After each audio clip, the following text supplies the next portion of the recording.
Bem, parece que agora todos já entraram. Boa tarde a todos e todas. É uma alegria poder recebê-los aqui na nossa primeira edição da caravana de proteção, da caravana da Lei de Proteção, da Lei Geral de Proteção de Dados aqui do TRF da Quinta Região.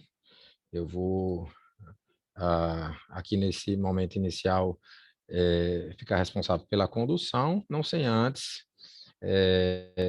por óbvio, é, passar a palavra ao nosso presidente para que dê uma palavrinha e abra aqui esse evento, presidente, que perdura por alguns meses e que não deixa de ser um é, marco na política de proteção de dados do TRF e das seções judiciárias. Apenas um pequeno detalhe técnico, doutor Luiz. A doutora Thelma me disse aqui que não está conseguindo ligar a câmera e o microfone. Não sei se diz respeito a alguma configuração fui eu que lhe enviei o link. Se for o caso, entre em contato, por favor, com ela por WhatsApp, porque se ficaria de repente mais fácil de orientá-la quanto à entrada na nossa sessão aqui. Presidente, Perfeito.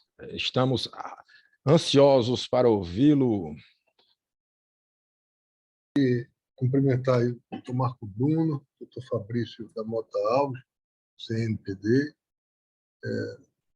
doutora Fedra Simões e demais servidores.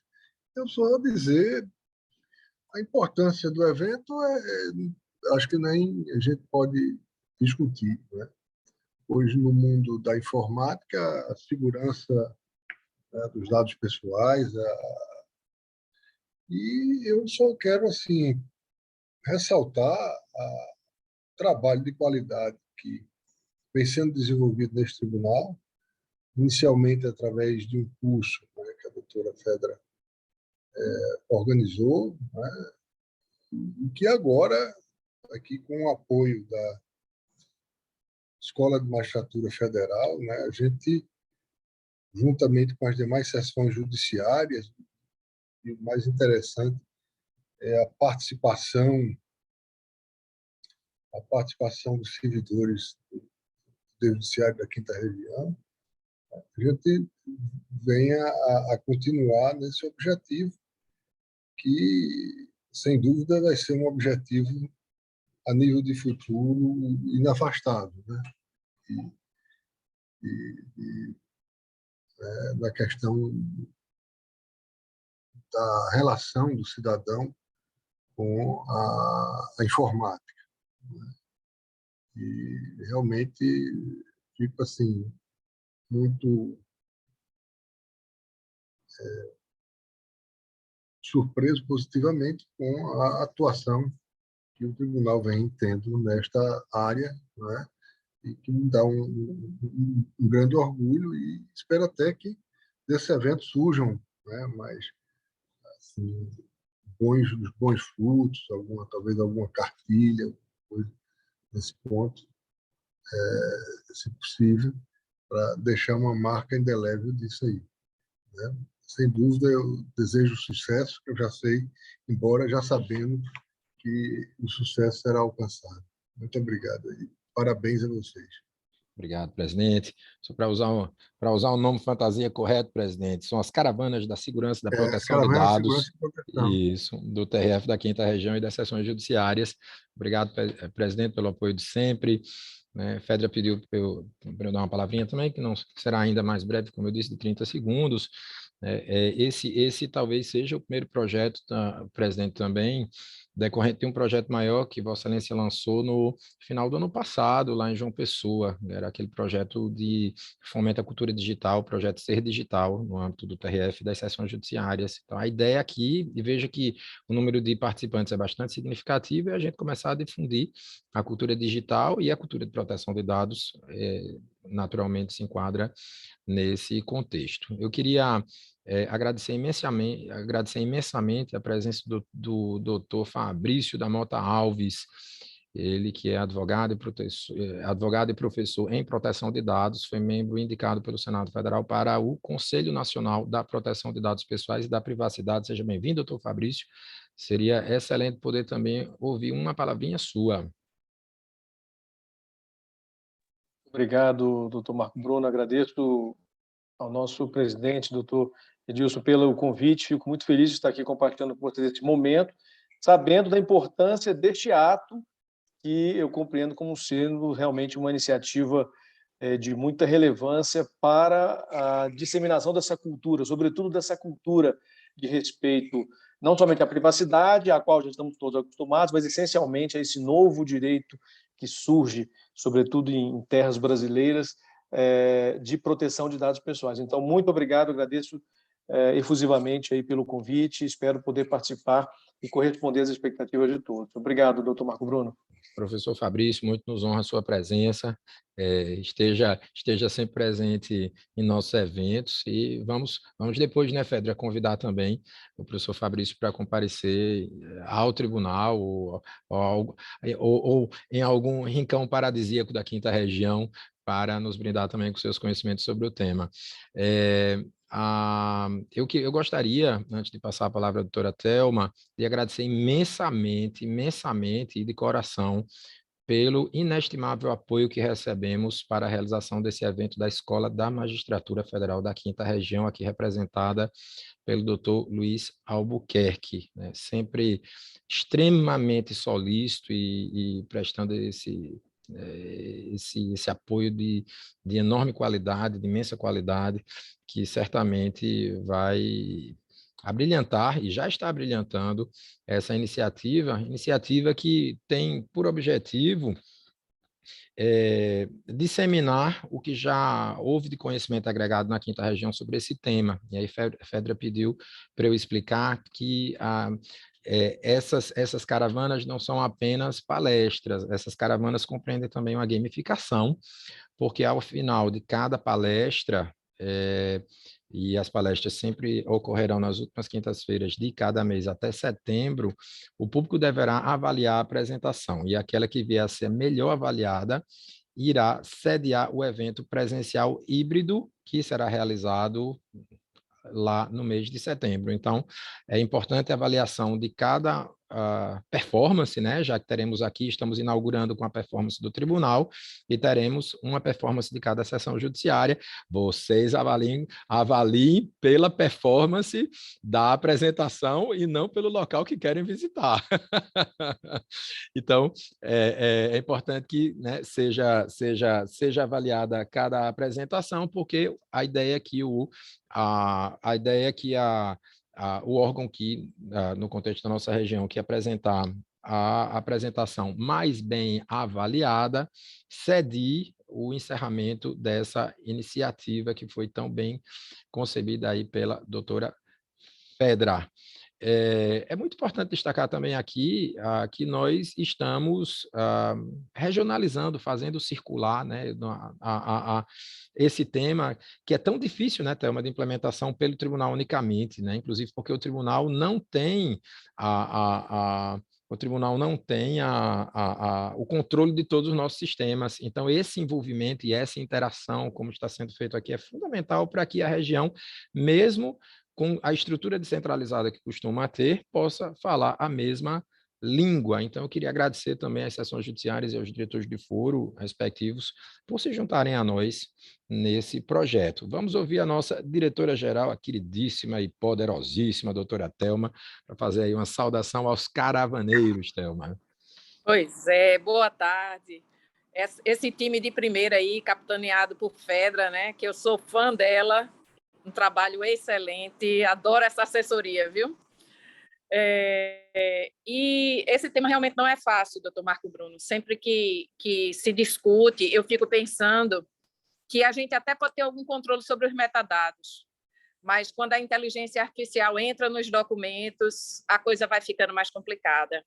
Uma coisa que eu sempre digo, olha, a gente não bota o nome num processo em segredo, a gente não informa nada nos metadados, né, que possa ser levantado, mas se na petição disser o nome da pessoa pelo IA, você encontra. Então, a situação vai muito além do que só proteger os metadados. É como nós vamos trabalhar a inteligência artificial nos processos. E aí eu falo nos judiciais, mas também cabe nos administrativos, né? Então, os dados, muitas vezes, eles estão inseridos nos documentos. E como protegê-los, né? porque isso aí é um tema que eu acho que ainda vai ter muito debate pela frente, agora que a gente está engatinhando com inteligência artificial, né? O outro risco que o senhor colocou também, a gente tem muito do nosso negócio na mão de terceiros, né? A equipe de TI é diminuta e a gente precisa cada vez mais de aumentar a equipe, qualificar a equipe, né? A gente viu ontem o TRF3 aí está fora do ar, né? No período final de inclusão de precatório no sistema, né? Quem perder essa possibilidade agora só em 2023, né? Dificilmente vai resolver ainda esse ano. Então, cada dia mais a gente precisa proteger, né? Nossa TI, nossos sites, nossos sistemas, e tentar ter um plano B nessas situações. Qual é o nosso plano de contingência, né? Então, tem muito caminho pela frente e eu acredito que os debates serão bem interessantes e construtivos. Boa sorte aí a todos. Obrigado, Thelma.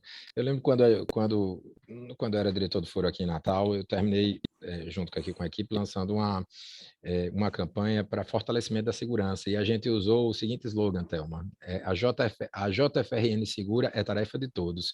Eu acho que o slogan meio que se aplica justamente a essa iniciativa, né? A segurança de dados é tarefa de todos nós, né? Então, é esse o grande objetivo buscado aqui por FEDRA, pela equipe, com esse trabalho. Então, muito obrigado à nossa diretora-geral, doutora Thelma. Vamos ouvir agora a doutora Isaura Aragão, que é a nossa diretora do Núcleo de Desenvolvimento e Recursos Humanos, que vai deixar aqui uns recadinhos, não é, Isaura? Seja bem-vinda também. Boa tarde a todos e todas. É uma alegria, né, a gente estar aqui. E esse evento, ele também representa, ele integra o Plano Regional de Capacitação, portanto, eu também saúdo as colegas da seção de treinamento e desenvolvimento de toda a região. Eu só vou dar 3 avisos práticos de questão logística, né? Nós tivemos uma grata surpresa, a gente teve 150 inscritos para esse programa, e aí a gente precisou mudar os métodos e as plataformas. Então, a gente pediu para que vocês fizessem uma nova inscrição agora, né? Vocês receberam, quem está aqui na sala recebeu para se reinscrever, e nós vamos precisar que para o outro encontro, só mais uma vez, a gente vai orientar por e-mail que vocês também façam um novo registro de inscrição, e a partir daí vocês vão usar o mesmo link para todos os eventos que vão acontecer daqui até setembro. Né, daqui até outubro, na verdade, porque tem o virtual. Então, isso é o primeiro recado. O segundo recado é que as certificações vão ser emitidas para aqueles que tiverem comprovação de, no mínimo, né, 6 dos 8 encontros, então, só pode faltar 2 encontros, o percentual de faltas, né, para certificação. E a gente pede, por favor, especialmente por conta da gamificação que vai acontecer, que respondam à avaliação de reação, que eu vou colocar aqui já próximo ao final desse evento, e vou mandar também por e-mail imediatamente, logo após o encerramento do evento. Então, respondam, que é muito importante para a gente, em todos os sentidos, para a gente cada vez mais oferecer coisas de mais qualidade para todo mundo. Então, bons estudos, paz e bem. Muito bem, e é bom vejam, né, como a gente diz que o tribunal são as pessoas, né, e nesse sentido a quinta região são as pessoas, é muito bom a gente ver que essa iniciativa, de forma absolutamente coerente com essa proposta, terminou estando expressa naquilo que sempre desejou, né? Que um sólido plano regional de capacitação, como você mencionou. Então, parabéns também à Subsecretaria do Pessoal e aos núcleos de gestão de pessoas das seções judiciárias, né? Por terem completado institucionalmente, ou terem formalizado institucionalmente, em termos de formação, a proposta que foi inicialmente efetuada pela doutora Fédera.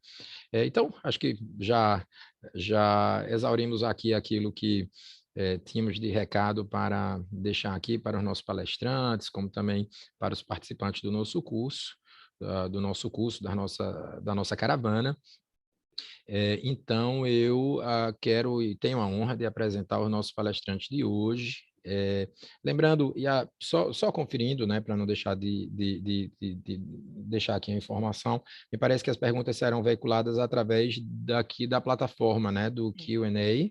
Eu esqueci de dizer isso. Quer dizer, Ao Isaura? final, não, vai ser por aqui, a gente vai, por conta do limite de tempo, a gente vai responder as 3 primeiras e as próximas a gente vai mandar por e-mail as respostas. Então, não Portanto, deixem de perguntar aqui, né, no na barra Q&A, né? inferior, exatamente. Perfeito.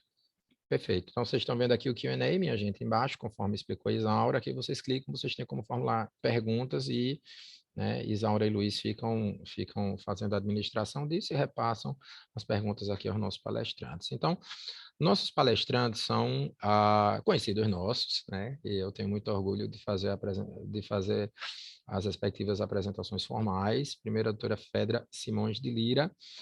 Ela é mestre em Direito Administrativo pela Universidade de Lisboa, pós-graduada em Direito Administrativo pela Universidade Federal de Pernambuco e é diretora do Núcleo da Assessoria Jurídica da Direção-Geral do TRF da 5ª Região. O Dr. Guilherme Borba Dantas é pós-graduado em Gestão Pública e Controle da Administração pelo IDP, graduado em Engenharia de Produção pela Universidade Federal de Pernambuco e atua na governança de TI do TRF da 5ª Região. Ambos são membros do Grupo de Trabalho para estruturar o inventário de dados pessoais do TRF da 5ª Região, conforme designação de Sua Majestade, que falou há pouco. Não liguei, não. Eu chamo de Sua Majestade. Como o evento é informal, tem 103 pessoas e eu sendo louco do mesmo jeito, Isaura. Mas, enfim, conforme designado pelo nosso presidente, que aqui esteve até há pouco. Então, eu desejo muito sucesso a vocês, seja no evento de hoje, seja nas caravanas que virão, e, nesse sentido, desejo muito boa sorte também às sessões judiciárias. Alia e Acta Est, a gente vai ver onde é que vai ser o evento final a partir de agora, né, Isaura? Muito sucesso, minha gente.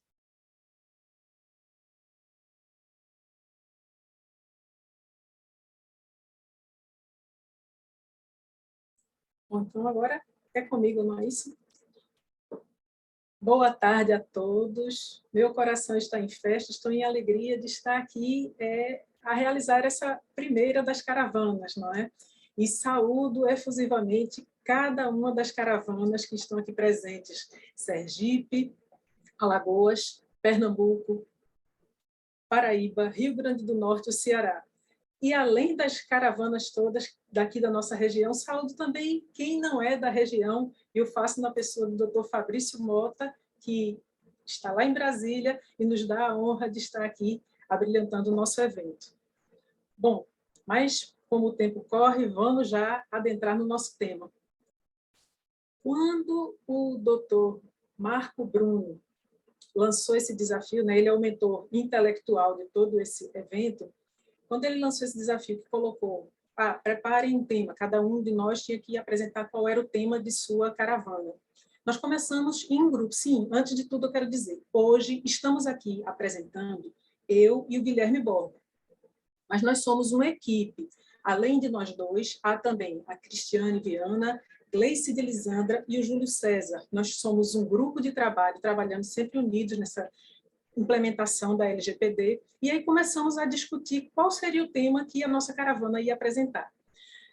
Estávamos quase a fechar a questão de apresentar o inventário de dados para vocês. Por quê? Porque, no presente momento, ele é exatamente o que está sendo o nosso foco maior. Daqui a pouco o Guilherme vai conversar com vocês com mais detalhes. Mas o que aconteceu? Na época em que estávamos a preparar o memorando para informar, foi início de fevereiro. E aí, no dia 10 de fevereiro deste ano, 2022, foi promulgada a emenda 115. Quando essa emenda foi promulgada, aí, assim, quem acompanha discussões sobre a LGPD viu que foi o trend top, né? Foi o assunto do momento. Começaram lives, inclusive assisti uma live com o Dr. Fabrício, matérias em sites jurídicos, e eu achei interessante até um detalhe que me chamou a atenção. Esse tema ele foi debatido até na televisão normal, assim, sem ser especializada no jurídico, sabe? Isso é muito interessante, isso mostra a importância, a palpitância desse tema, porque a gente não vê com frequência uma emenda constitucional ser debatida no jornal da televisão, no jornal normal. E se você procurar no YouTube, você vai ver redes de televisão gravaram discussões sobre a emenda 115. Então, ele é um assunto que exige muito assim, a nossa atenção. Por isso, juntamos as duas coisas, certo? Nós vamos conversar hoje sobre a emenda e não poderíamos deixar de falar do nosso inventário, que é o nosso produto que estamos a trabalhar. Agora, tem um detalhe. O nosso grupo aqui, estamos aqui tendo a honra de ter 102 pessoas nesse momento nos assistindo, tem outras que ainda poderão vir nas outras caravanas, é um grupo bem eclético. Nós temos aqui tanto pessoas que são formadas em direito, que estão acostumadas a ler leis e emendas constitucionais, como nós temos também pessoas que são de outras áreas de formação. O Guilherme mesmo, nosso colega, ele é engenheiro e tem outras pessoas aqui de informática, de, enfim, várias áreas que não são habituadas com a legislação. Além disso, mesmo aqueles que são formados em direito, nem todos ainda estão familiarizados com a LGPD, e isso é ótimo, a gente está aqui justamente para difundir essa cultura e procurar familiarizar as pessoas com esse conhecimento. Mas não adianta falar aqui de um assunto que nem todos estão entendendo. Então, vamos dizer assim, linear, né? Todos acompanharem. A gente vai fazer uma breve leitura, o Guilherme vai colocar aí. Nós vamos fazer uma leitura rápida da emenda, para vocês entenderem sobre o que vamos falar agora, certo? É uma emenda bem curta, só são 3 artigos. Agora eu peço que acompanhem com atenção essa leitura. Vamos ler juntos. Pode colocar aí os artigos, Guilherme. A emenda 115 alterou a nossa Constituição para incluir a proteção de dados pessoais entre os direitos e garantias fundamentais, certo? Leiam com atenção que daqui a pouco eu vou fazer uma pergunta para vocês sobre isso, então prestem bem atenção, por favor. O que a emenda fez? Veja, no seu artigo 1º da emenda, ela alterou o artigo 5º, para quê? Para incluir o inciso 79, vejam que é um dos maiores desafios da humanidade, decorar o tal do artigo 5º da Constituição, que não para de crescer, não é? Já vai em 79 incisos. E o que diz esse inciso 79? Ele diz que é assegurado, nos termos da lei, essa lei nós já sabemos que é a LGPD, a Lei 13.709, de 2018, sim, é assegurado nos termos da lei o direito à proteção de dados pessoais, inclusive nos meios digitais. Então, esse foi o primeiro inciso da emenda. Segundo artigo da emenda, o que ele fez? Ele alterou o caput do artigo 21 para acrescer o inciso 26. E o que diz o inciso 26? Olha, preste bem atenção aqui. Compete à União, eu quero que fixem aqui essas palavras, organizar e fiscalizar a proteção e o tratamento de dados pessoais nos termos da lei, certo? E o terceiro artigo da emenda, o que ele fez? Ele alterou o caput do artigo 22 para acrescentar o inciso 30, que diz: compete privativamente à União legislar, observe o verbo, sobre proteção e tratamento de dados pessoais, certo? Então, só um resumo da ópera. O que essa emenda constitucional 115 fez no nosso universo? Ela trouxe 3 alterações. Incluiu o direito à proteção de dados pessoais entre os direitos fundamentais, conferiu à União a competência para organizar e fiscalizar o tratamento de dados e conferiu à União a competência privativa para legislar sobre o tratamento de dados. Foi isso o que a emenda fez. Agora, a pergunta que eu disse para vocês que ia fazer, quero ver quem prestou atenção. Antes de entrar nas minhas análises sobre a emenda, eu quero ouvir de vocês. Nós vamos agora colocar uma enquete, eu vou fazer uma pergunta. Não se preocupem, primeiro que a resposta, podem ir colocando aí, quem está na técnica pode já colocar a nossa enquete. Não tem resposta certa nem errada. E segundo, são respostas anônimas, eu não vou saber quem respondeu o quê. O que eu quero saber é realmente opinião. Votem aí. Você, quando estava lendo junto comigo esta emenda, você pensou aí com seus botões: nossa, essa alteração não mudou nada na Constituição, isso não vai trazer alteração relevante nenhuma. Ou, pelo contrário, você estava aí em vibração, pensando: foi uma medida muito importante, vai trazer valiosa, relevante alteração. Certo? Já votaram? Eu estou aqui falando e já estou vendo que estão votando. Eu vou dar um minutinho para terminarem aí a votação. Certo? Não se preocupe, repito. Pedro, Oi, doutor Fabrício? Eu fui impedido de votar, eu não posso votar, não? Tá Foi dizendo que impedido? o painelista não pode O votar. painelista não pode votar. É quase Que uma covardia, injustiça! viu, doutor Marco? Que injustiça! Bom, vamos então concluir. Daqui dos votantes, muito obrigado pelos que participaram, que votaram, e agradecemos a votação de vocês. Mas eu estou vendo que apenas 1% entende que a mudança foi desnecessária. Fiquei surpresa, eu imaginava que ia ser um maior.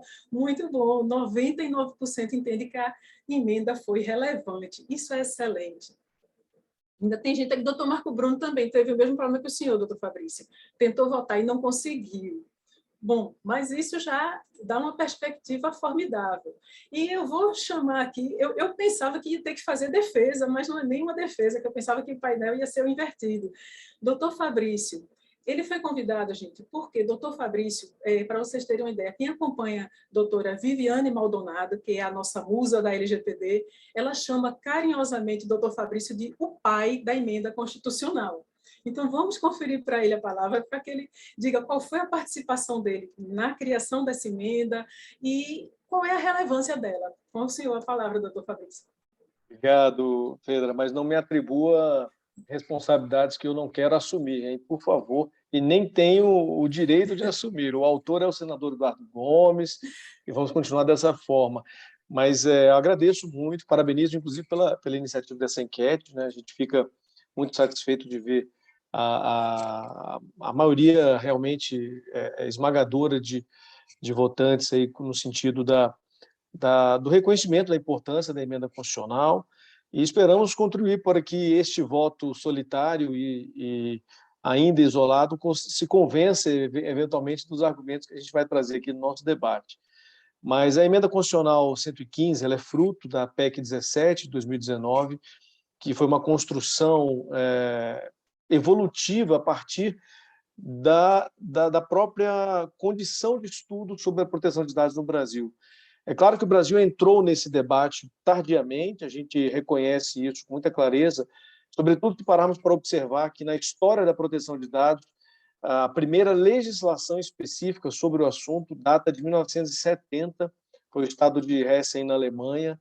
Era uma lei que tinha um alcance local, ela não tinha o intuito de extrapolar sua influência para o nível nacional na Alemanha, mas foi paradigmática, é um marco histórico, e daí por diante a Alemanha só trouxe bons ensinamentos a respeito do tema. A gente faz referência também à decisão também paradigmática, que aí sim se reconheceu o direito de proteção de dados como um direito efetivamente fundamental, um direito autônomo, foi de 1983, no famoso julgamento do Tribunal Federal Constitucional alemão, em relação a mudanças na legislação da lei do censo, e a partir daí houve uma progressão do amadurecimento desse debate.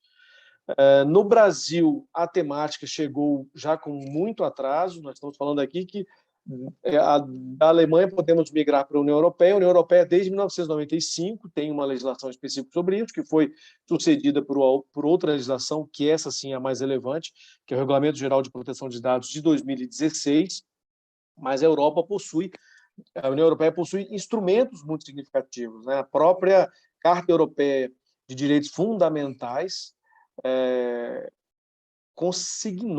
consagrou o direito fundamental à proteção de dados, destacando-o do direito à privacidade, ou seja, atribuindo ao direito da proteção de dados uma natureza de direito autônomo. E isso é realmente fruto desse amadurecimento. Em algum momento se percebeu lá fora que o intuito de se colocar o Estado numa postura absenteísta da privacidade ou da exposição das informações não era suficiente. Era necessário ir além da visão de privacidade, de contenção, de proteção das informações da intimidade da vida privada, para uma necessidade de reconhecer que a tecnologia trouxe um cenário social, realista, diferente, exigia uma visão diferenciada sobre a própria noção de privacidade. Então, enquanto nós discutimos com muita clareza na Constituição Federal a visão da privacidade como direito fundamental e como garantia individual, nós percebemos que não bastava conter ou discutir a contenção da informação que diga respeito à vida privada. Era necessário também compreender que as informações que dizem respeito ao cidadão, ao indivíduo, elas passaram a ser exploradas por outras entidades, pelo próprio poder público, por entes privados, por outras pessoas físicas ou jurídicas em diversas dimensões de natureza. E isso, então, se compreendeu que, enfim, podemos discutir a privacidade sobre essa perspectiva, mas temos que reconhecer que o tratamento dessas informações pessoais exigia uma outra visão, exigia uma visão de risco associada a uma visão de governança sobre o risco. Então, a proteção de dados pessoais, ela surge como uma necessidade de conformar, de limitar o uso da informação. É aquilo que o próprio Tribunal Federal Constitucional alemão reconhece como uma visão procedimental, uma visão de processo, de procedimento, de comportamento, de atuação comportamental do particular ou do ente público sobre a informação do indivíduo. Ou seja, eu preciso estabelecer regras, diretrizes e uma visão de proteção em torno do agir do tratamento, em torno do tratar. E essa é a origem do direito à proteção de dados. Por que ela se dissocia do direito à privacidade? Ela se dissocia exatamente na medida em que ela cria uma necessidade de organizar o comportamento, a forma de agir. Então, não basta eu pensar em maneiras ou mecanismos de proteção da privacidade. Eu precisava estabelecer de maneira complementar e até direcionar o debate ou a eficácia da garantia do direito em torno da privacidade. Eu precisava estabelecer parâmetros, diretrizes, novas maneiras de mitigar os riscos que decorrem deste novo contexto, que é o contexto do agir, o contexto do tratar, do uso dos dados pessoais. Então, nesse sentido, surge, de fato, essa nova maneira de enxergar o direito, e daí decorre, então, uma evolução no sistema. No caso do Brasil, é até curioso de se observar como isso está sendo extremamente rápido.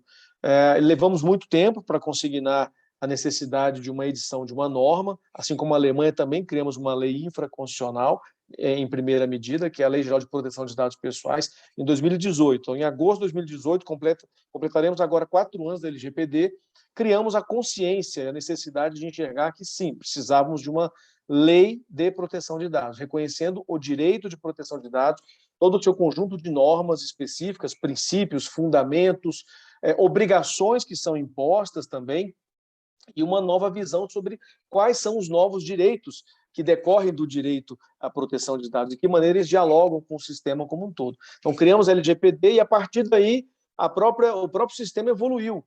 Veio, então, a decisão em 2020 do Supremo Tribunal Federal, extraindo de forma integrativa de um conjunto de outros direitos fundamentais a existência de um direito à proteção de dados como direito fundamental implícito, positivado implicitamente no nosso ordenamento. Então, isso foi realmente mais um marco, dentre tantos que nós estamos falando, que impulsionou outras iniciativas. A própria PEC 17, ela surgiu antes da decisão do Supremo, então a decisão do Supremo trabalhou essa questão de uma maneira independente da tramitação no Congresso, mas a PEC 17 vai também além, Pedra, não é só o direito à garantia individual, ao direito fundamental, à proteção de dados. A PEC 17, a emenda 115, no caso, ela vai além, como você bem colocou, ela promove 3 alterações na Constituição, a mais relevante, obviamente, que é a consagração expressa de um direito à proteção de dados como direito fundamental, e outras 2 muito relevantes também, que buscam organizar esse sistema e atribuir relevância, de fato, a essa visão. Além do direito fundamental, nós temos também as competências que são criadas, né, que são estabelecidas à União Federal. A competência material de organizar, de fato, a proteção de dados no país, e a competência legislativa, ou seja, a competência de legislar de maneira privativa sobre essa temática, obviamente que no nível de parametrização nacional. Então, são os elementos que foram construídos complementando-se à própria decisão do Supremo. Então, a jurisprudência do Supremo facilitou esse caminho e o Congresso, de forma unânime, promoveu essa modificação, seguindo um rito e uma visão própria da democracia brasileira de instituir assuntos de tal natureza sensíveis, de maneira como a própria senadora Simone Tebet colocou, escrito em pedra, né? Ou seja, consagrando a existência desse direito fundamental. Então, há muitas razões para que isso tenha ocorrido, eu pontuei algumas delas, e as consequências sobre isso, naturalmente, dependendo inclusive dos senhores, das senhoras e dos senhores aqui no exercício da sua atuação aqui na Justiça Federal, que nos ajudem a promover realmente o verdadeiro significado desse direito na sociedade.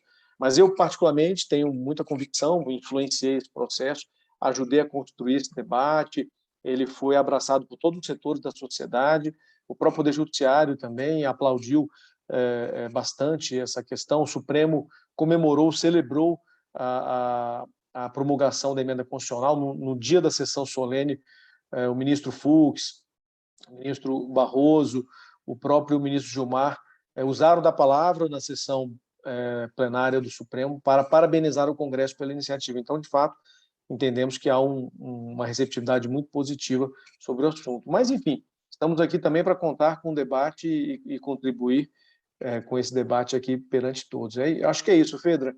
Só para colocar um pouco essa posição, mas continua aqui à disposição. Ótimo, foi excelente. O senhor fez um panorama geral. Eu vou pedir para o Guilherme colocar o próximo slide. Nós vamos agora tratar em tópicos, mais ou menos, o que o senhor falou, qual é a relevância, e eu peço que o senhor vá, assim, colaborando. Se o senhor encontrar alguma coisa que eu falei a mais ou a menos, por favor, nos ajude, né? Aqui nós estamos aqui para colocar verdades, estamos aqui para suscitar o debate mesmo, de ideias e as trocas. Bom, como o doutor Fabrício falou, existiu uma ação no STF antes. Um dos grandes pontos disso estar sendo celebrado é porque, a partir do momento que o direito está na Constituição, eventuais ações, eventuais discussões judiciais podem chegar ao Supremo Tribunal Federal. Não é? O Supremo Tribunal Federal só pode trabalhar com o que ofende, com o que fere a Constituição. E antes, a proteção de dados estava só numa lei infraconstitucional. Aí alguém pode dizer, mas Fedra, eu sei que já lá no tribunal o STF se pronunciou, só que veja só como ele se pronunciou. Eu vou resumir aqui o caso. O que aconteceu? No ano de 2020, estávamos no auge da pandemia, estávamos vivendo aquela situação de isolamento social, e o Instituto Brasileiro de Geografia e Estatística precisava realizar a sua missão principal, que era realizar o censo.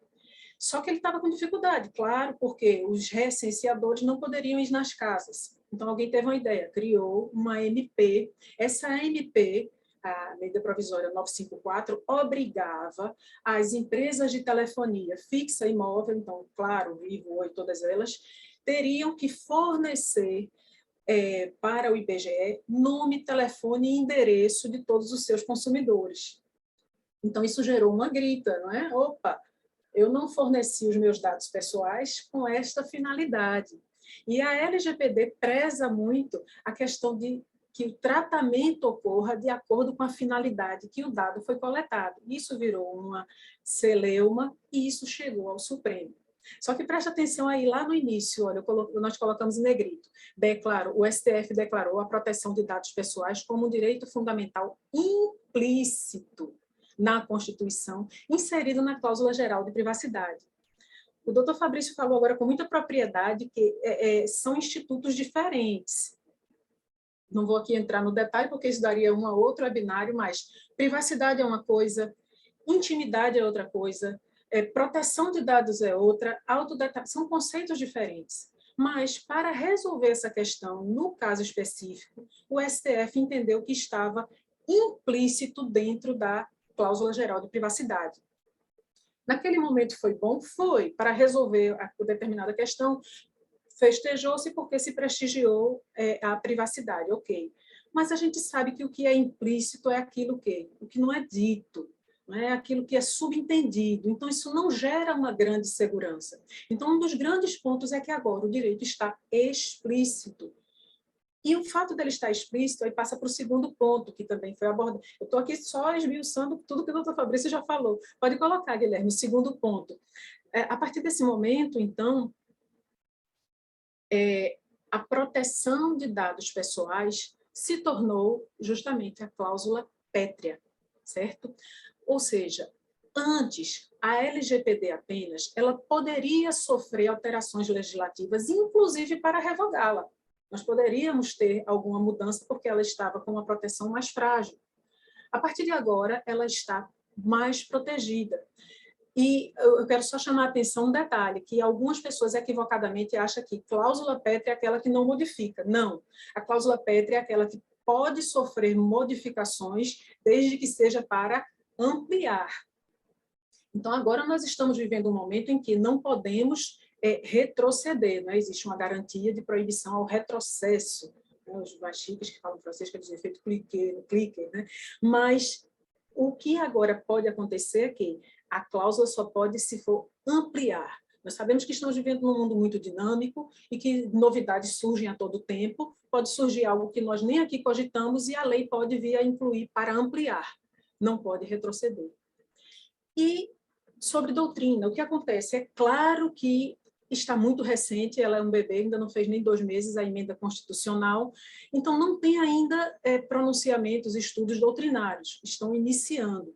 Mas eu achei bem interessante porque a emenda foi promulgada no dia 10 de fevereiro e foi publicada no dia 11 de fevereiro. No dia 11, aquele site jurídico, consultor jurídico, né, que chamamos Conjur, ele publicou um texto que eu achei muito interessante. Ele pegou opiniões de juristas, de pessoas que atuam, que são especialistas na área de proteção de dados, apenas para dar como a primeira impressão, uma primeira opinião.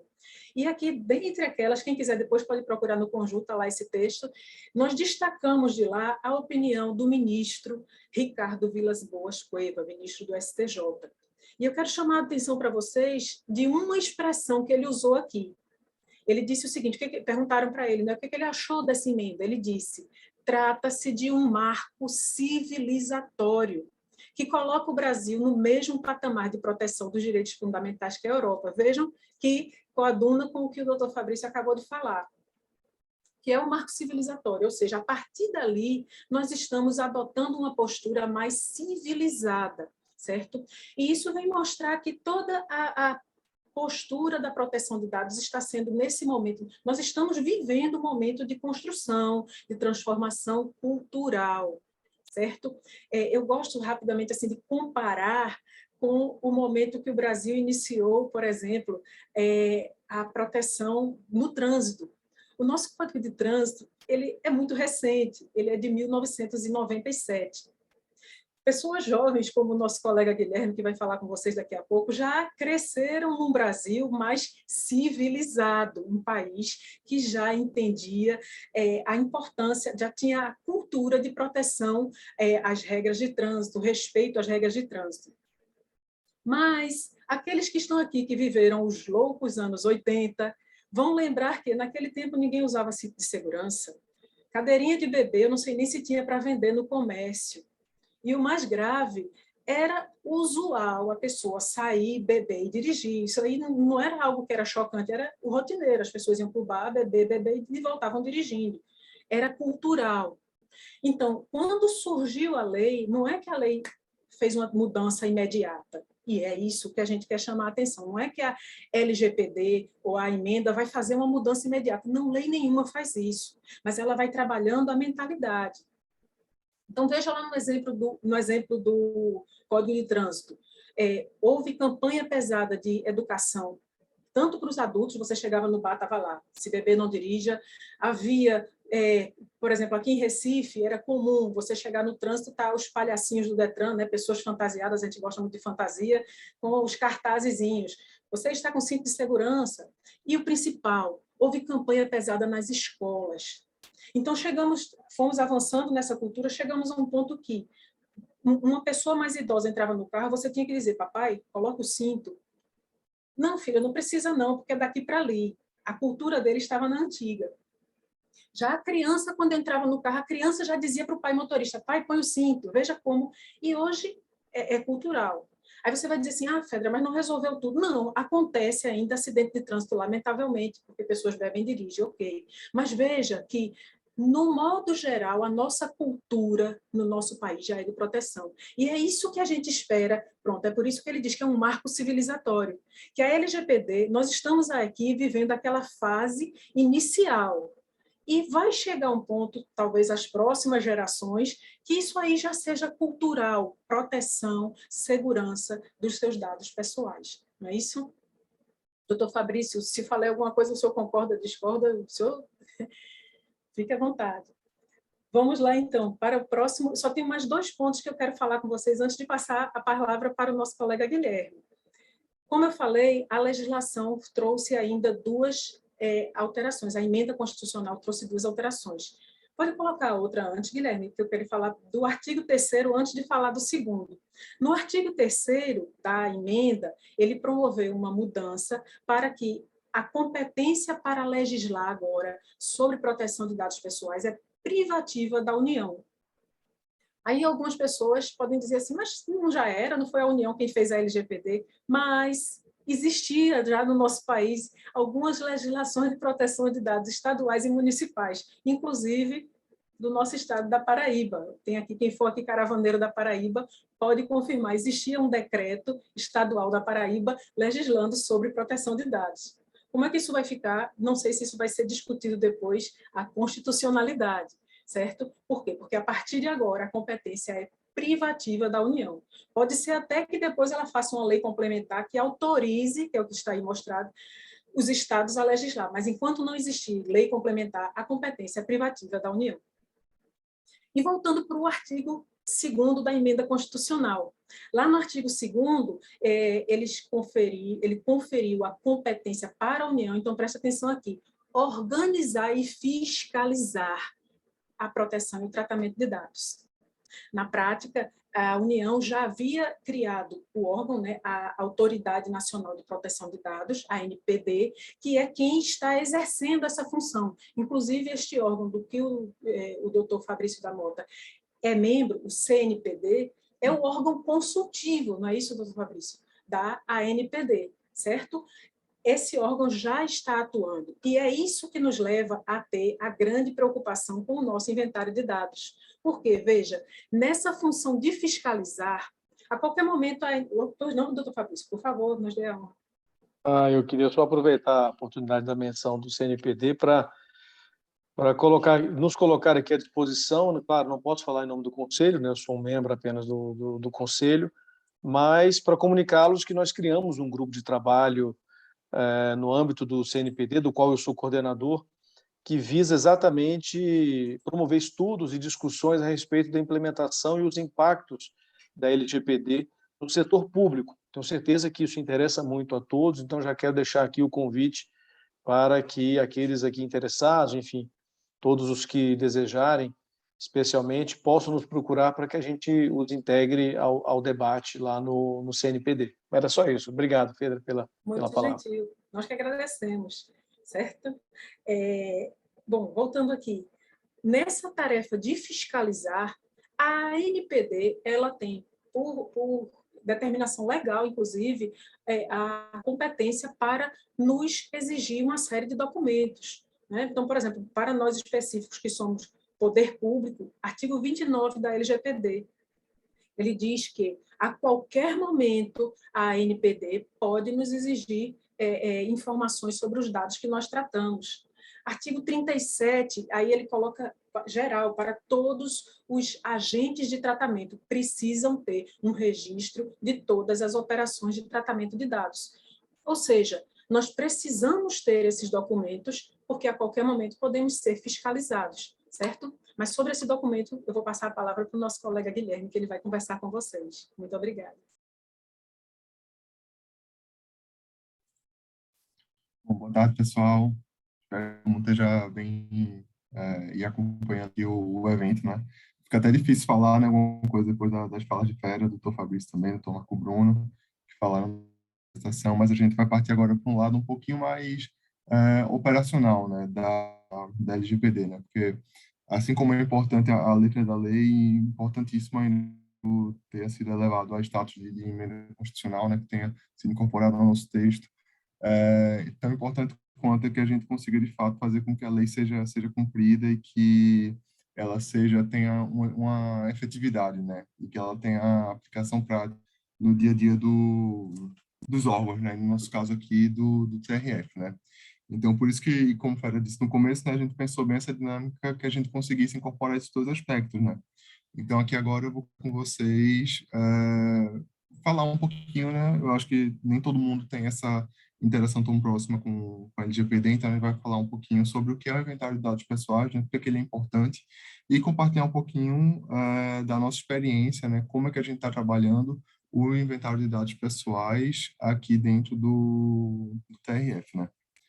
Então, vamos lá, eu queria colocar uma situação aqui, um problema para vocês, né? Então, imagina que vocês estão no trabalho de vocês e vocês recebem um pedido de acesso à informação, ou um processo do SEI, ou um e-mail de alguma entidade de fiscalização, algum órgão de controle interno perguntando o seguinte aqui para vocês. Quais são as operações de tratamento realizadas pelo seu órgão? Quais o perfil dos titulares de dados? Quais dados pessoais são compartilhados com órgãos ou entidades públicas e privadas? Onde os dados que vocês tratam estão armazenados? Quais as medidas de segurança são adotadas para proteger dados pessoais sensíveis? Quais dados são compartilhados internacionalmente? E aí, será que todo mundo conseguia responder esse conjunto, nessa bateria de perguntas, né? Então, você acha que quem já participou de algum tipo de auditoria ou de inspeção sabe muito bem que quando chega alguma coisa, chega assim 15, 20 perguntas que nem sempre são fáceis, simples de responder, né? E por que é que eu trouxe esse questionamento aqui, né? Porque o inventário de dados, ele ajuda a gente, se não respondidamente, pelo menos a iniciar a traçar as respostas gerais, né? Delinear respostas a cada uma dessas questões, né? Então, o que é e qual a importância do inventário de dados, né? E aí aqui a gente pega emprestado o próprio texto da LGPD, né? Da legislação, que no seu artigo 37 ele não cita nominalmente a expressão inventário de dados, mas ele demanda, né, que as instituições, os órgãos, eles mantenham o registro das operações de tratamento de dados pessoais que são realizados, né? Que eles realizam. E assim, costumou-se, né, chamar isso do inventário de dados pessoais. Então, como eu disse, ele é exigido pelo artigo 37 do LGPD e ele permite, né, de uma maneira aqui sintética, ele não se restringe apenas ao registro da operação de tratamento, né? Ele vai além disso, ele não é só uma lista dizendo quais são as operações de tratamento que são feitas, né? Ele, além da gente ter esse conjunto de operações de tratamento, a gente também engloba isso, adiciona várias informações sobre as operações de tratamento específico, né? Então, a gente consegue, através do inventário de dados, levantar, por exemplo, se o tratamento de dados está bem fundamentado nas hipóteses da LGPD, seja para dados pessoais, seja para dados pessoais sensíveis, se ocorre algum tipo de compartilhamento de dados, e se esse compartilhamento de dados também está de acordo com as hipóteses autorizadoras da LGPD, onde é que os dados dos dados pessoais que a gente coleta, que a gente trata, se eles estão, onde é que eles estão armazenados, qual é o perfil do nosso titular de dados e, uma coisa bem importante, a real necessidade de cada dado coletado, porque muitas vezes, naquele afã, né, a gente ainda mais que trabalha no serviço público, né, nós somos servidores, às vezes a gente tem esse afã de tentar sempre se resguardar e pedir sempre várias e várias informações, a fim de, pelo menos, naquela ideia de, vamos garantir, vamos pedindo o máximo de informações possível, né? Só que isso gera uma carga, né, uma carga administrativa, tanto para dentro do órgão quanto para fora. Então, é bem interessante a gente trazer também essa reflexão sobre a real necessidade dos dados que a gente está coletando, que a gente está tratando, né? Se eles realmente são essenciais para aquele produto, para aquele processo, para aquele serviço que a gente está prestando, certo? E por tudo isso, né, na verdade, o inventário de dados ele é um marco fundamental para o processo de adequação à LGPD. Ele consegue, como se fosse uma pedra fundamental ali, um milestone, né, um marco, para que a gente consiga lançar diversas iniciativas e tomar diversas decisões de médio e longo prazo que vão nortear a adequação do órgão à LGPD. Então, por exemplo, se eu sei onde os dados estão sendo armazenados, eu sei Por exemplo, posso indicar com maior facilidade quais são os sistemas ou estruturas que demandam um maior aporte, né? Então, um maior cuidado com a segurança, né? Para reduzir a vulnerabilidade e a exposição desses dados. E aí eu deixo aqui para vocês 2 links de consulta, né? Um é justamente o site da Autoridade Nacional de Proteção de Dados, que tem um repositório muito vasto, assim, de documentos, de guias, de orientações, de vídeos, assim, que vão traduzindo a LGPD na implementação e na compreensão para a adequação dos órgãos. E o outro, que é uma sugestão um pouco mais específica, né? Para quem está nesse processo também, assim como a gente, de construção do inventário de dados, é o guia para a elaboração do inventário de dados pessoais, que ajudou a gente também bastante nesse processo de adequação, né? E a gente conseguiu, como a gente usou essas informações para fechar no nosso modelo e definir o nosso trabalho aqui dentro do TRF, tá? Então, assim, feita essa breve introdução, né, da importância do inventário e essa contextualização aliada ao que está dentro da LGPD, eu vou compartilhar aqui com vocês, explicar um pouquinho como é que está sendo o nosso processo de construção do inventário de dados pessoais no TRF5, né? Então, o primeiro ponto, né, até o Dr. Marco Bruno comentou no começo, foi a instituição do grupo de trabalho. E aí aqui, Fera também, se não me engano, já comentou, né, mas acho que não, a gente dividiu os méritos, né, do trabalho, nunca é demais. Então, faz parte desse grupo, né? Além de mim, de Fera, Gleice também, Gleice Nascimento, Cristiane Viana e Júlio César da Silva, né? Somos 5 pessoas no total e a gente também conta com o apoio de uma equipe de estagiários também que ajuda a gente no tratamento, na construção de dados pessoais.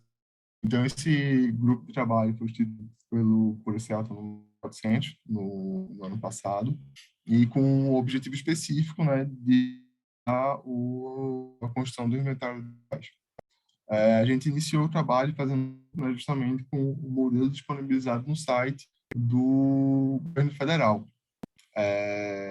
Esse modelo está disponibilizado lá até hoje, mas a gente, a partir desse piloto que a gente fez, a gente entendeu que era melhor fazer uma adaptação dele, não adotá-lo na sua integridade, na sua integralidade, porque além de ser muito extenso, né, então o modelo que está lá disponível, ele contém uma série de perguntas assim que a gente não teria nem como nesse primeiro momento agora trabalhar, né? Então a gente ia impor um esforço muito grande, né, uma carga de trabalho muito grande, unidades do tribunal, mas que a gente, às vezes, não ia colher, de fato, os frutos de todas essas informações, né? Então, a gente decidiu enxugar um pouquinho mais as informações que eram sugeridas pelo modelo do governo federal, além de mudar um pouco a forma como as informações estão disponibilizadas, né? Então,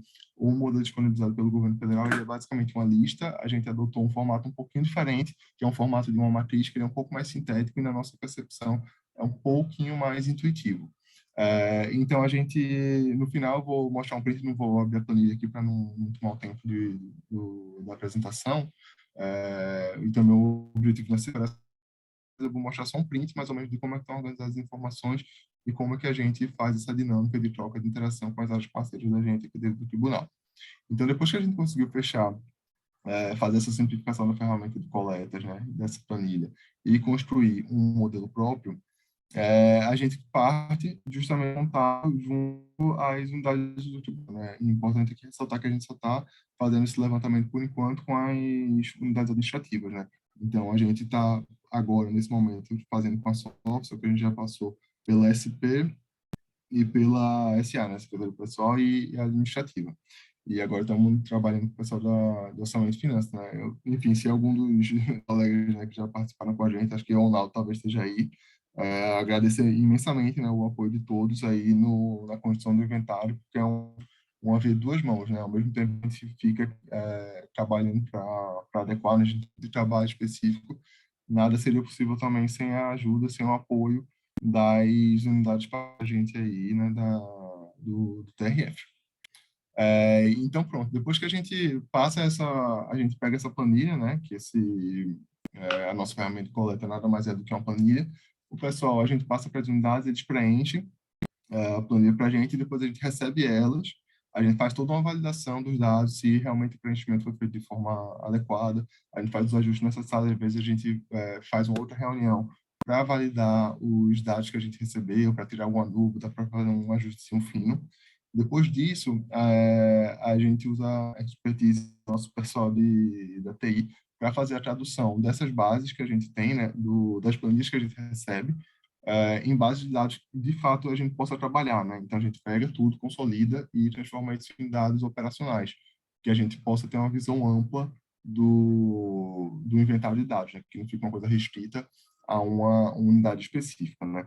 E aí, depois que a gente faz isso, essa consolidação na base inicial, o modo de visualização é um painel BI, né? Esse painel BI, eu vou mostrar um print para vocês, mas ele está ainda numa versão preliminar, né? Ele não está finalizado, então eu não posso abrir aqui com vocês ainda para a gente ficar mexendo nele, né? De forma dinâmica, né? Mas tem uma versão beta aqui que eu vou mostrar o print para vocês terem mais ou menos uma noção de como é que a gente está pensando em fazer a visualização do nosso inventário de dados, tá?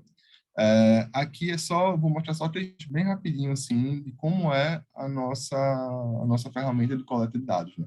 Então, a gente tem só uma aba inicial bem simples aqui, com algumas instruções de preenchimento. Então, a gente traz uma importância, né? Por que é necessário preencher a planilha, como é que preenche, o que a gente vai fazer depois com essas informações. Depois, a gente tem uma aba que a gente pede para as unidades indicarem quais são os processos de trabalho delas, e a partir dos processos de trabalho, a gente pergunta se esses processos eles têm alguma operação de tratamento pessoais ou não. Aqui eu acho que vale a pena a gente ressaltar esse ponto, porque, na verdade, o nível de agregação que a gente escolheu para a realização do inventário de dados pessoais foram os processos de trabalho. Mas esse nível de agregação, né, pode ser, na verdade, um critério funcional, por exemplo, isso pode ser feito por uma área mesmo específica de trabalho, isso pode ser feito por serviço, isso pode ser feito por produto, isso pode ser feito por diferentes tipos de critério, né?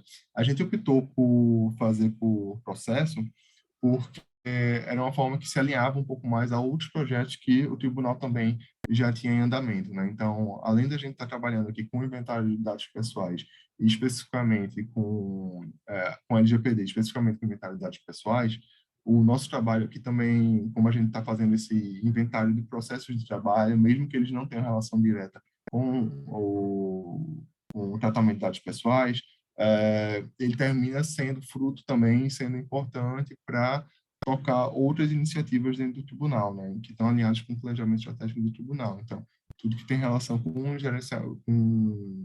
gestão por processos, a gente está tentando casar todas essas iniciativas num esforço, né, comum do tribunal. E depois que a gente consegue identificar quais são os processos que realmente têm algum tipo de tratamento de dados pessoais, para cada um desses processos, a gente pede que seja preenchida a planilha. E aí que sim, digamos assim, especificamente a ferramenta de coleta de dados da gente. Então, ela está organizada no formato de uma matriz, né, que na linha a gente tem as categorias de dados pessoais, então tem informações de educação pessoal, dados financeiros, características pessoais, hábitos pessoais, se tem administrativo criminal, cargo e formação profissional. Cada uma dessas categorias que vocês estão vendo aí de 1 a 6, dentro dela tem todo um detalhamento, né? Então, por exemplo, dados financeiros vai ter lá Pix, conta corrente, banco, informações de identificação pessoal, CPF, RG, título de eleitor, telefone e e-mail. Então, a ideia é que para cada um dos processos, a unidade que a gente entrevista, né, com quem a gente conversa, ela vai indicando ali quais são os dados que ela trabalha. E ao longo das colunas, a gente pede as informações sobre cada um desses dados pessoais que a pessoa vai indicando ao longo das linhas, né? Então, a gente tem aí várias colunas que vão detalhando, por exemplo, o ciclo de vida, qual é a fonte de dados, né? Então, de onde é que esses dados são extraídos, qual é a categoria do titular do dado, qual é a finalidade do tratamento, retenção, o tempo e o local de guarda desses dados, se esses dados são compartilhados com outros órgãos e entidades e se se ocorre transferência internacional ou não. E aí, bom lembrar também assim, que essa parte, a gente termina fazendo uma reflexão juntamente com as unidades sobre todo o ciclo de vida do dado, né? E trabalhando muito aquilo que Fera falou, que foi buscar sempre realizar o tratamento do dado baseado com alguma hipótese autoritzadora, né? Então, sempre tendo em vista uma finalidade, sempre tendo em vista as hipóteses autorizadoras que a própria lei está trazendo para a gente sempre estar caminhando dentro do definido pela lei, né? Então, aqui no final, só para finalizar a minha parte da apresentação, a gente tem aqui só uma visão, né? Eu tirei só um print, assim, dessa versão beta do nosso painel. Então, por exemplo, aqui a gente já consegue ver, tirar algumas informações, por exemplo, quais são os sistemas que a gente que mais armazenam dados, né? Então, isso pode ser até um pouco intuitivo, né? Mas o SAR, que é o Sistema de Recursos Humanos, aqui ele é o mais representativo, junto com o SEI. A gente consegue também saber quais são os processos, né, que tratam os processos, as unidades organizacionais da gente que tratam mais dados pessoais. Então, tudo isso ajuda a gente a tomar algumas decisões de longo prazo, né, e sobre como é que as melhores formas e os cuidados que a gente precisa ter e como direcioná-los, né, na implementação da LGPD. Bom, o que eu tinha preparado para a apresentação era isso. Eu não sei se tem alguma pergunta por enquanto, se Fera quer acrescentar alguma coisa.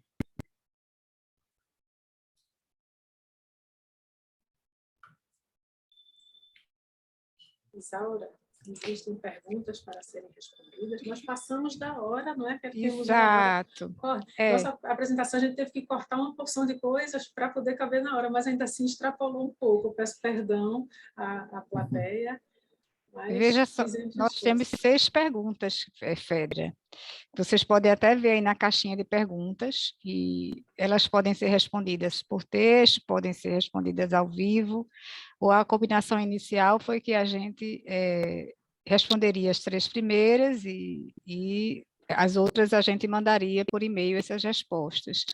Mas aí vocês decidem, são 6 perguntas, e tem uma dirigida ao doutor Fabrício, talvez como a gente tem ele aqui, podia ser começar por ela, né? O doutor Fabrício precisou sair. Ele então passou uma mensagem, ele está numa reunião agora lá no Senado, neste momento. Pronto. A reunião dele ia começar às 3 horas, ele pediu licença e foi. Eu tenho a impressão que as 2 primeiras, em algum momento da fala, vocês contemplaram, não sei se vocês conseguem ver. Mas eu estou vendo aqui, foi uma pergunta do João Miguel, não é isso? Para o doutor Fabrício. Eu vou fazer o seguinte, eu vou encaminhar para o doutor Fabrício a sua pergunta, João Miguel, e depois a gente lhe responde por e-mail. Eu pego com o NDRH o seu e-mail e a resposta vai ser enviada, certo? Isso vai ser salvo. E aí... Vamos aqui dar uma olhada, então. A primeira pergunta é de Valdemagno, não é isso? Foi o primeiro que perguntou. A lei complementar não seria atacada de inconstitucionalidade por conta da competência privativa da União? Deixa eu ver se entendi. Você está falando da LGPD ou do decreto lá da Paraíba? A LGPD não. É engraçado que, usualmente, a Constituição garante o direito e depois vem uma lei, né, uma legislação regulamentar. Aqui no Brasil nós tivemos um movimento inverso. Primeiro nós tivemos a lei, depois a Constituição. Mas a Constituição, quando ela diz nos termos da lei, já está se referindo, então, ali não há inconstitucionalidade alguma. Se estiver se referindo àquele decreto que eu falei da Paraíba e alguns outros municípios e estados que fizeram, esses sim. Possivelmente, não sei se, como se diz, vão deixar lá quieto, ou se alguém vai suscitar, isso pode chegar a haver uma declaração de inconstitucionalidade, certo? Segunda pergunta aqui, deixa eu ver na sequência, foi uma... Lindinalva não fez pergunta, ela fez uma afirmação, né? Pergunta Rui Barbosa de Oliveira. Vamos lá. Boa tarde. O que já há de concreto quanto à implementação da LGPD no âmbito do TRF5? Nós, servidores, receberemos treinamentos? Há um cronograma para implantação por sessão judiciária? Deixa eu ver quem foi que fez a pergunta, Rui Barbosa. Rui.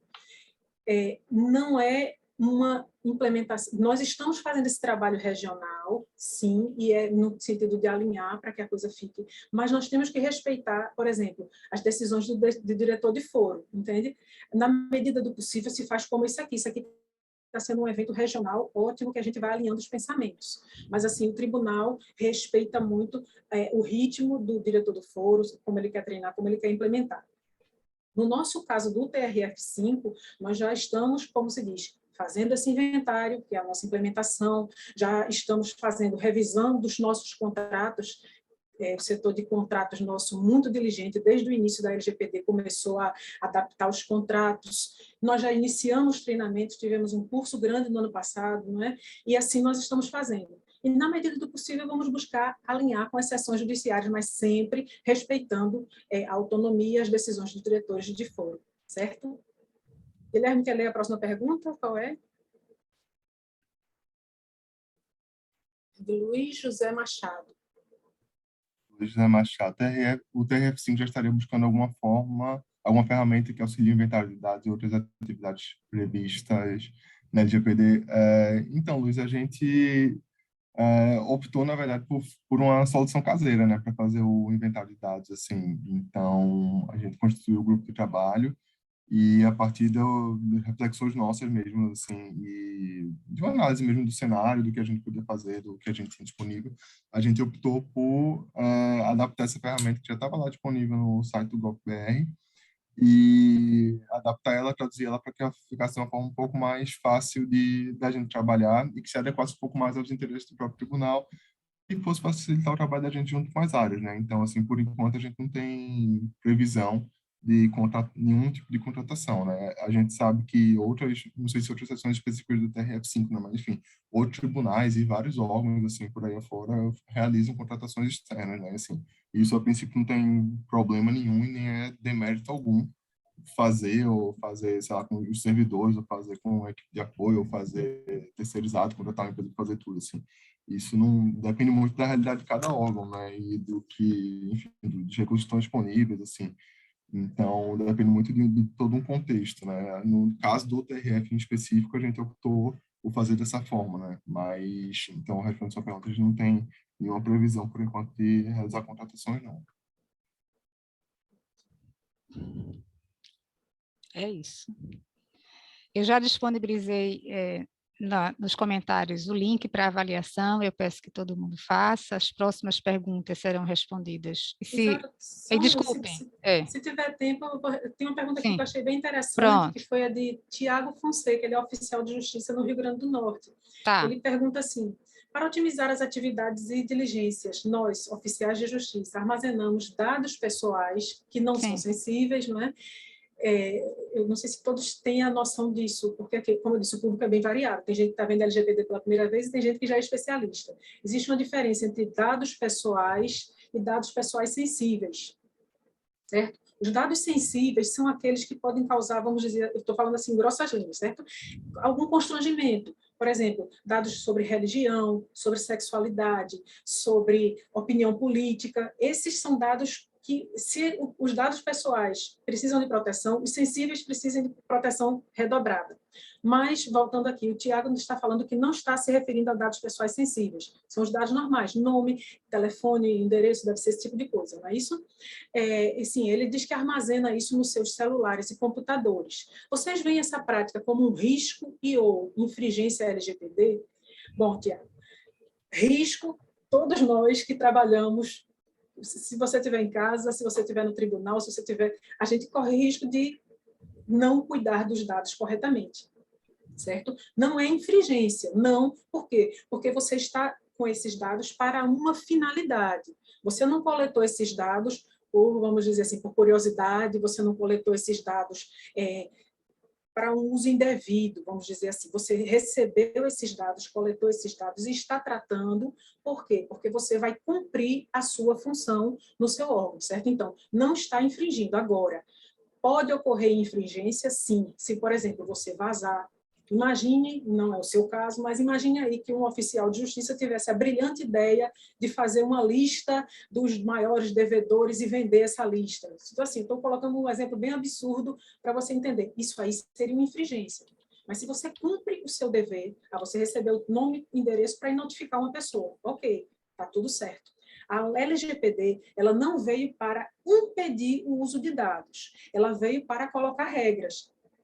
Guardem sempre aquela comparação que eu fiz com o trânsito. É aquilo, o Código de Trânsito veio para impedir a gente de dirigir, de circular? Não, ele veio para colocar regras, certo? Então, é isso que a LGPD também veio fazer. E tem a pergunta de Salvino, meu querido amigo Salvino. Savá, Salvino, sempre que ele me conta, ele fala, Salvino nos pergunta, para trabalhar com proteção de dados, devo começar por qual curso? Precisa saber programar? Não, não precisa saber programar. Veja só, Salvino, a LGPD ela é uma lei bem interessante porque ela é multidisciplinar. Tanto que, veja, do nosso grupo de trabalho, só eu sou da área jurídica.